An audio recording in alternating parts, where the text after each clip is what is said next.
योऽन्तः प्रविश्य मम वाचमिमां प्रसुप्ताम् सञ्जीवयत्यखिलशक्तिधरः स्वधाम्नाम् अन्यांश्च हस्तचरण श्रवणत्वगादीन् प्राणान्नमो भगवते पुरुषाय तुभ्यम्।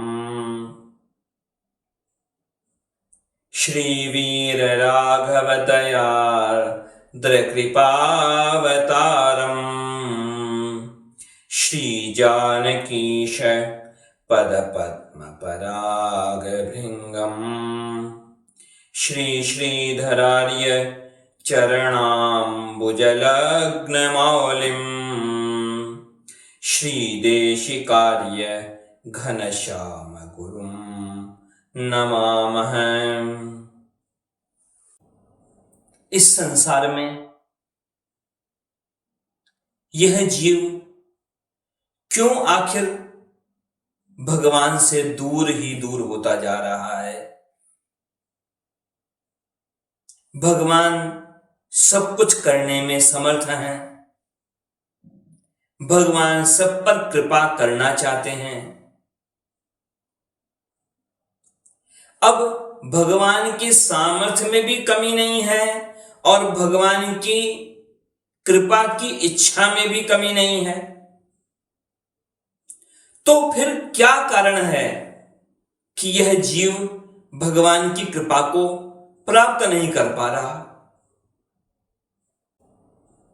बात ऐसी है, भगवान सब पर कृपा करना चाहते हैं, लेकिन कोई तो बहाना चाहिए कृपा करने के लिए। छोटे से छोटा कारण हो भले ही, अब कोई ना कोई कारण तो भगवान को अवश्य चाहिए। बिना किसी कारण के, बिना किसी बहाने के भगवान यदि कृपा कर दें तो फिर भगवान में दोष आ जाएगा विषमता का। भगवान तो सम है, अब सम होकर के यदि विषम व्यवहार करेंगे तो फिर विषमता का दोष आ जाएगा। तो यदि अब तक भी संसार में हम जीवों को भगवान की कृपा नहीं मिल पाई, तो इसमें निश्चय ही यही कारण हो सकता है कि हमने कोई ऐसा शुभ कर्म, छोटे से छोटा शुभ कर्म भी नहीं किया होगा जिसे बहाना बनाकर भगवान हम पर कृपा कर सके। इस जीवात्मा का संबंध तो है परमात्मा के साथ, लेकिन इस जीवात्मा ने परमात्मा के साथ संबंध छोड़कर प्रकृति के साथ अपना संबंध जोड़ लिया। स्वाभाविक संबंध को छोड़कर एक तात्कालिक संबंध जोड़ लिया। स्वाभाविक संबंध है परमात्मा के साथ, नित्य संबंध है परमात्मा के साथ। श्रीमद् भागवत महापुराण के 30 स्कंद के 27वें अध्याय में भगवान कपिल देव माता देवहूति को उपदेश करते हुए स्पष्ट करते हैं कि यह जीवात्मा प्रकृति के गुणों से बंधा हुआ है नहीं, लेकिन उसने मान लिया कि मैं प्रकृति से जुड़ा हूं। अब प्रकृति के साथ अपना संबंध मान लिया, संसार के साथ अपना संबंध मान लिया, इस जगत के साथ संबंध मान लिया, इसलिए यह इस संसार में उलझता जा रहा है। प्रकृतिस्थोपि पुरुषो नाद्यते प्रकृति गुणैः अविकारात् अकृतित्वात् निर्गुणत्वात् जलार्कवत्। जिससे सूर्य की छाया दिखाई दे जल के अंदर, तो दिखने को तो दिख रहा है कि इस जल में सूर्य की छाया है, यानी सूर्य इसके अंदर है, पर वास्तव में तो सूर्य कभी उस जल में नहीं आएगा।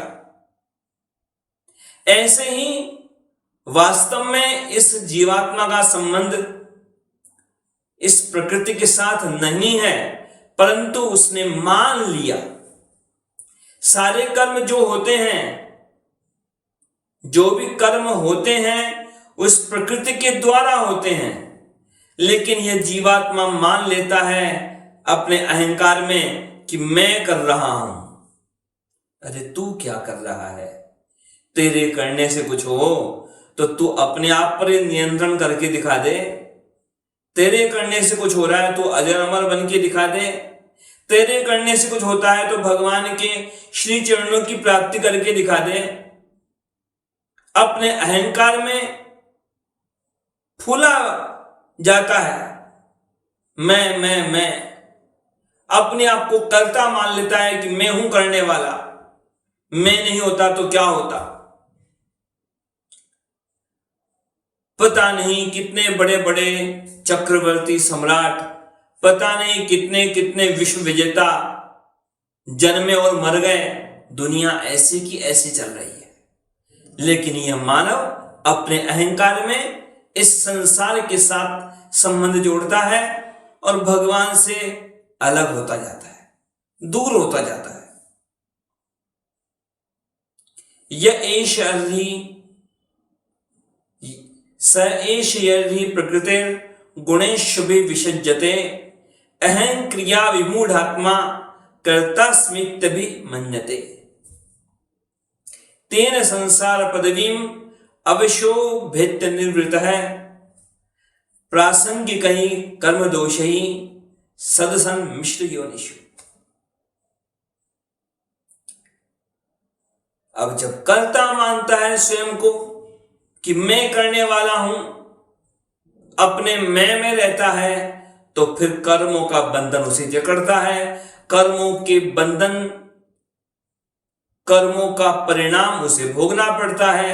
बार बार तरह तरह के जन्म उसे लेने पड़ते हैं।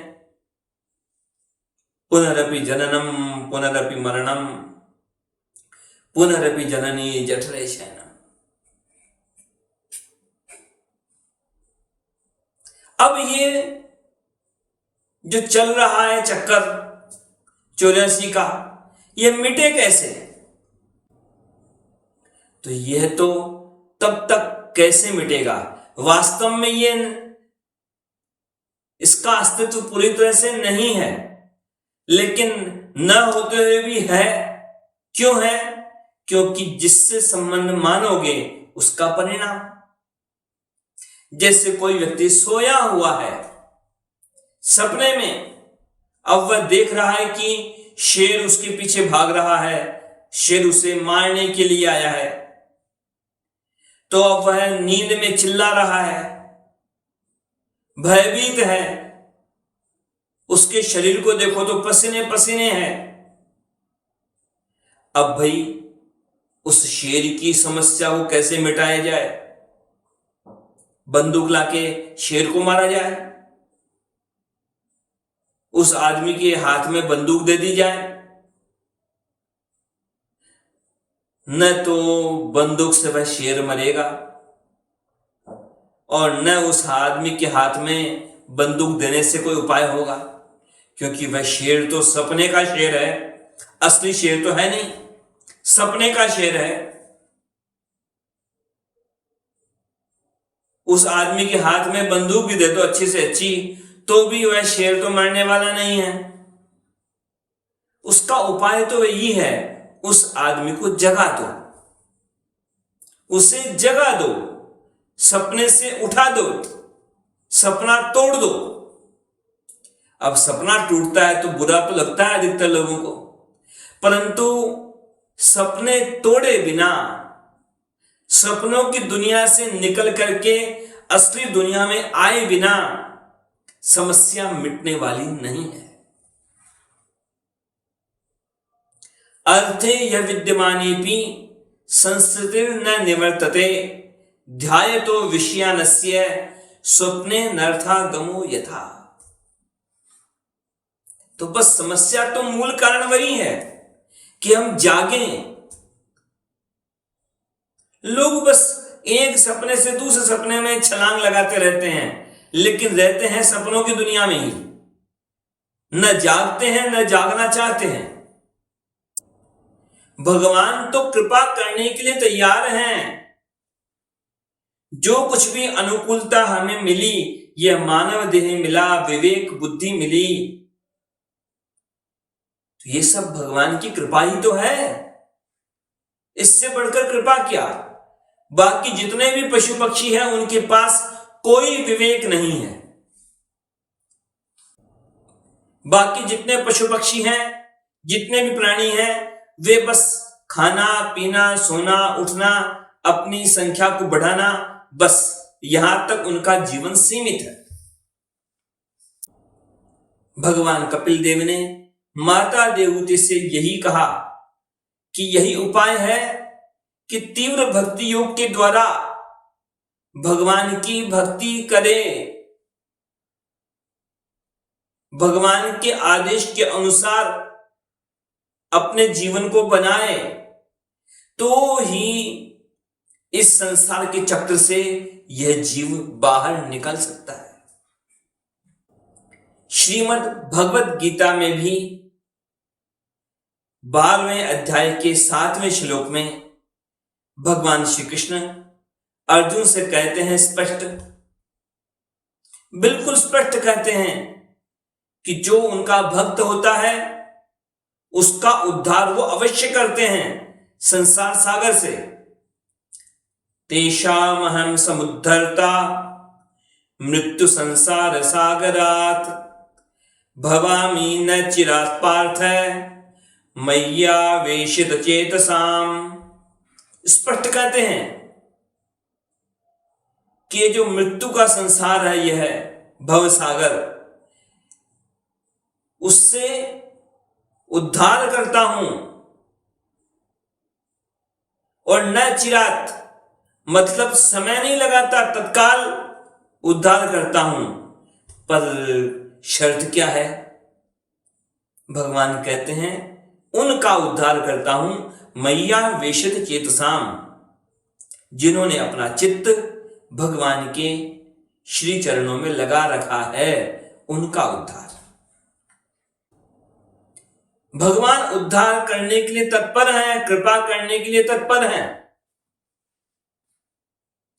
इतने तत्पर हैं भगवान कि इतनी तरह के भगवान ने बहाने सोच रखे हैं कि ऐसा भी कोई करे, वैसा भी कुछ करे, कोई नाम मात्र का भी कोई पुण्य, नाम मात्र का भी कोई शुभ कर्म जाने अनजाने भी बन जाए, भगवान तो उसको बहाना बना करके भी कृपा कर डालते हैं। श्रीमद् भगवत गीता के 5वें अध्याय के 29वें श्लोक में भगवान श्री कृष्ण स्पष्ट कहते हैं कि भगवान ही सारे संसार के प्रधान ईश्वर हैं। भगवान सारे यज्ञों के और तपस्याओं के भोक्ता हैं, यानी उनका फल भगवान के पास ही पहुंचता है। और उससे बढ़कर की बात क्या कही, भगवान कहते हैं कि वे सारे जीवों के सुहृद हैं, यानी सबका कल्याण चाहने वाले।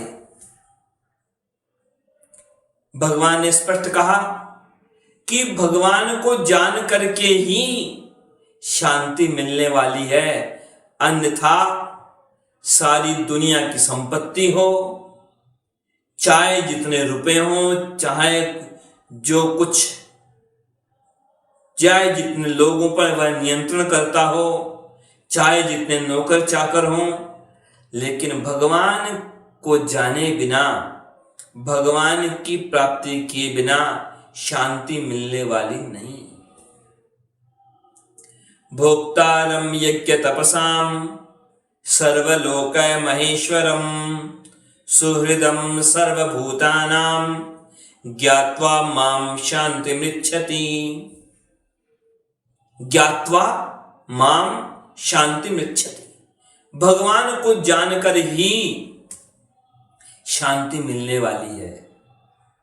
इसलिए तो दुनिया में धन तो बहुत बढ़ गया लोगों के पास, पर धन बढ़ने के साथ साथ अशांति भी बढ़ गई, शांति नहीं बढ़ी। भगवान सबके सुहृद हैं। जीव कितना भी पापी क्यों न हो, भगवान उसका भी कल्याण चाहते हैं।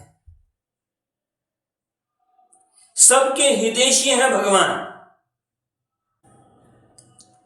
बाकी पुण्य जो होते हैं वो तो पुण्य होते ही हैं, लेकिन उन पुण्यों के अलावा भी 5 तरह के पुण्य, उनको भी बहाना बनाकर भगवान कृपा करने के लिए तैयार रहते हैं। शास्त्रों में कहा गया उन विचित्र पुण्यों के बारे में। विचित्र इसलिए कि सामान्य तौर पर कोई उसे पुण्य मानेगा ही नहीं, सामान्य बुद्धि से भी उसे कोई शुभ कर्म नहीं मानेगा। तो उन 5 तरह के सुकृत, अज्ञात सुकृत, यादृच्छिक सुकृत, आनुषंगिक सुकृत, प्रासंगिक सुकृत और सामान्य बुद्धिमूल सुकृत, इनको भी बहाना बना करके भगवान कृपा करने के लिए तैयार रहते हैं। भगवान से बढ़कर और कौन सुहृद। दुनिया में तो सब तब तक ही आपकी वाहवाह करने वाले हैं जब तक आप उनको कुछ देते रहो। 100 बार दिया आपने, 1000 बार दिया और एक बार न दो, बस नाराज हो जाएंगे। भगवान आपसे कुछ नहीं चाहते। भगवान आपसे केवल आपका कल्याण चाहते हैं, कि आपका कल्याण हो, यह भगवान चाहते हैं बिना किसी स्वार्थ के। सारे जीवों को भगवान अपना मानते हैं और वास्तव में भी सारे जीव भगवान के हैं। रामचरितमानस के उत्तरकांड में कहा गया भगवान के द्वारा ही, सब मम प्रिय सब मम उपजाए, सबते अधिक मनुज मोहि भाए। अब कैसे कैसे पुण्य, जिन्हें हम पुण्य नहीं मानेंगे फिर भी उन्हें भी भगवान ने पुण्य मान लिया। इनमें पहला है अज्ञात सुकृत। अज्ञात सुकृत यानी जिन कर्मों का जीव प्रयास करता ही नहीं है, जिन कर्मों के लिए अनजान में उससे वह शुभ कर्म हो जाता है, और अनजान में वह जो पुण्य हो जाता है उसका भी फल भगवान देने के लिए तैयार रहते हैं, उसका कल्याण करने के लिए। विष्णु धर्मोत्तर पुराण में प्रसंग आता है, ललिता चरित नाम का प्रसंग है, कि विधव राज की जो बेटी थी और बाद में वह काशी राज की रानी बनी, वह ललिता नाम की रानी, वह बार बार भगवान के मंदिर में अखंड दीपक जलवाती रहती थी। अखंड दीप की सेवा होती रहती थी उसके द्वारा भगवान के मंदिरों में। आखिर उस ललिता से दूसरी रानियों ने पूछ लिया कि आखिर आप में इतने सारे गुण कैसे आए और आप ये जो अखंड दीप की सेवा क्यों करती रहती हैं। अब उस ललिता ने जो कुछ पुण्य किए थे, उन पुराने पुण्यों के कारण उसे पूर्व जन्म का भी स्मरण था। तो उसने उत्तर देते हुए कहा कि देखो, पहले की बात थी, पूर्व काल में सोवीर नाम का देश, उस सोवीर देश के राजा के यहां पर मैत्रेय नामक एक ब्राह्मण पुरोहित थे। वह ब्राह्मण देविका नामक नदी के किनारे भगवान का एक मंदिर बनवाकर भगवान की अच्छी तरह से पूजा करते थे। अब उस ब्राह्मण ने एक बार कार्तिक मास में रात्रि में दीप जलाया। अब दीप जलाया और उसी मंदिर में वह ललिता जो रानी थी, वह पूर्व जन्म में उसी मंदिर में एक चुईया बनकर के रहती थी। अब जब रात में दीपक बुझने लगा, तो अब दीपक जब तक जलता रहे तब तक तो कोई उसके पास नहीं जाना चाहता, डरते हैं चूहे कीड़े मकोड़े। लेकिन जब दीपक बुझने लगा तो उसकी जो दीपक की जो बत्ती थी घी से भरी हुई, तो उस बत्ती को खींचकर खाने के लिए वह चूहिया दौड़ करके अपने मुंह से उस दीपक की बत्ती को खींचने लगी। अब हुआ ऐसा संयोग कि असल में दीपक का घी खत्म नहीं हुआ था, केवल वह बत्ती ही पूरी तरह से ऊपर नहीं थी। इधर तो वह चुईया उस दीपक की बत्ती को खींचने लगी और दीपक और ज्यादा ज्वलित हो गया, और ज्यादा प्रकाश हो गया। और उसी समय बिल्ली की आवाज आई। अब बिल्ली की आवाज सुनकर के डर करके वह चूहिया तो वहीं पर मर गई। लेकिन मरते मरते भी उस चूहिया ने वहां पर अंधकार होने की जगह प्रकाश फैला दिया था उस दीपक की बत्ती को खींच करके। तो उसी पुण्य के फल के रूप में उस चूहिया को विदर्भ देश की राजकुमारी के रूप में जन्म मिला और वही बाद में काशी राज से विवाहित होकर उसकी रानी बनी। तो उस ललिता ने कहा कि वही चूहिया थी मैं, और यह भगवान ने कृपा की, इसीलिए मैं तो भगवान के मंदिर में अखंड दीप की सेवा करती रहती हूं। कैसी कृपा भगवान की। अज्ञात पुण्य जिसके बारे में न तो कोई उसका इरादा था, न कोई मन में संकल्प था, फिर भी वह कार्य हो गया, भगवान ने उससे भी बहाना मानकर कृपा कर दी। अज्ञात सुकृत का एक दूसरा उदाहरण भी प्राप्त होता है कि एक वेश्या लंपट कोई पुरुष था, उस वेश्या को देने के लिए धन लेकर जा रहा था। अब ऐसा हुआ कि वह धन लापरवाही से उसके हाथ से छूट गया और रास्ते के किनारे पड़ा रहा। अब वही धन एक पुजारी को मिल गया।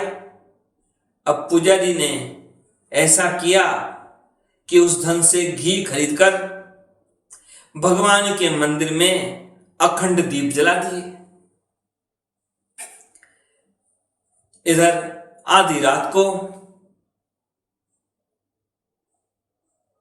मंदिर में दीपक जलते हुए जो देखे तो लक्ष्मी जी ने भगवान से पूछ लिया कि भगवान, आज यहाँ गर्भगृह में इतना प्रकाश कैसे है? ये इतनी दीप सेवा किसने की है? ये किसके धन से कार्य हुआ है? भगवान ने पूरी बात बता दी कि ये तो एक लंपट आदमी वह धन लेकर के जा रहा था वेश्या को देने, और यह धन तो उसका यहां पर रास्ते में गिर गया, इस मंदिर के पुजारी को मिल गया, और उस पुजारी ने यहां पूरे मंदिर में दीपक जलवा दिए। लक्ष्मी जी ने कहा, भगवान, इस पुजारी को भी फल मिलना चाहिए, और जिसका धन इस अखंड दीप की सेवा में लगा है उसको भी कुछ पुण्य मिलना चाहिए। भगवान ने कहा, ठीक है। उस पुजारी को भी भगवान ने अपनी कृपा दृष्टि का पात्र बनाया, और उस लंपट पुरुष को कैसे कृपा का पात्र बनाया कि वह उस वेश्या के पास गया। वह आदमी पहले तो वह खुश हुई क्योंकि वह धनवान था, धन देने वाला था, लेकिन जब देखा कि यह तो धन लेकर के आया नहीं है तो उसे धक्के दे के निकलवा दिया। अब उस लंपट आदमी के मन में ग्लानि हुई कि देखो मैं कहां कहां भटक रहा हूं और कैसे कैसे धक्के खाने पड़ते हैं।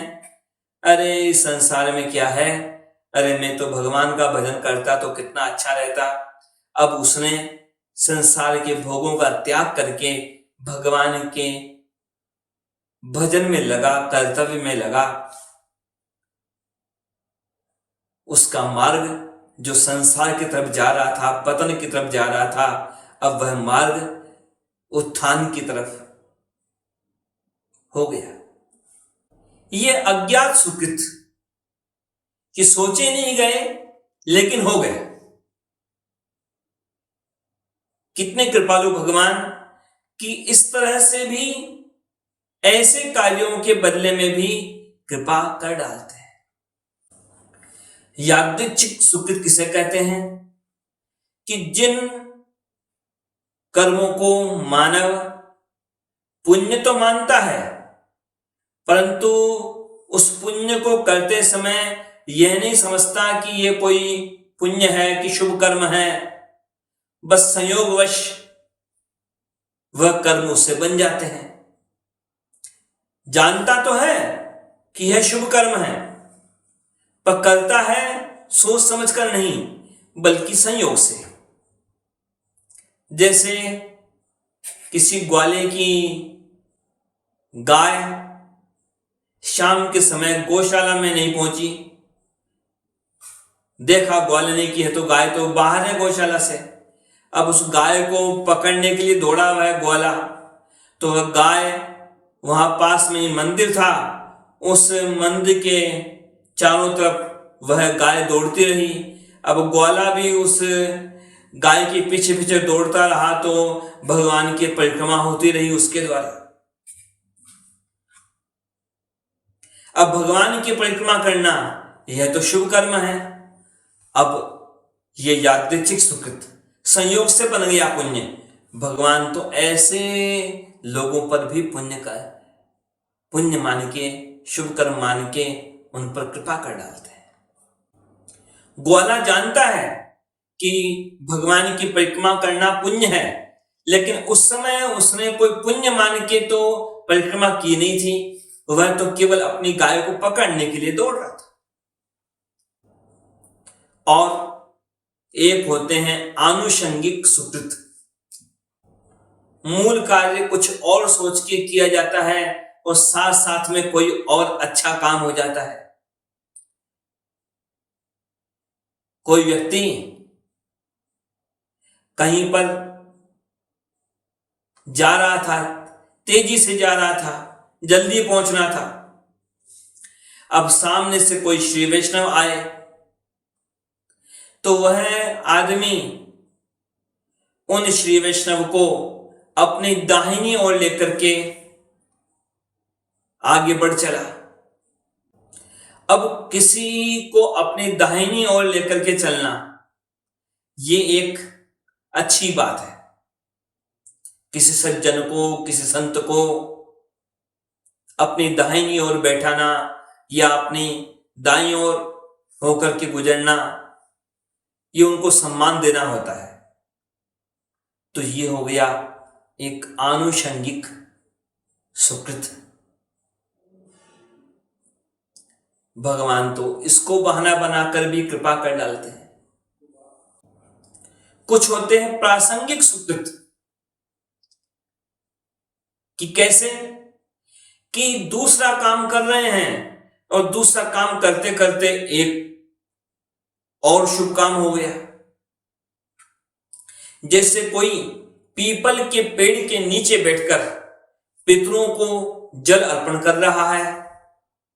अब पितरों को तो जल अर्पण कर लिया, पितरों का पूजन कर लिया, लेकिन अब पीपल के पेड़ के नीचे बैठ के पूजन किया था तो पीपल को जल चढ़ाना भी हो गया, पीपल सींचना भी हो गया। अब पीपल में जल सींचना यह पुण्य का कार्य है। पीपल वृक्षों में पीपल भगवान की विभूति में आता है।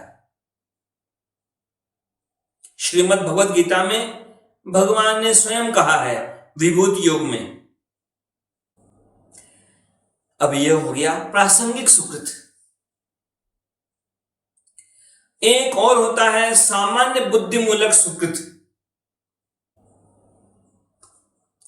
जैसे कोई व्यक्ति किसी कर्म के फल को पूरी तरह से नहीं जानता, बस इतना जानता है सामान्य बुद्धि से कि हां ये एक अच्छा काम है।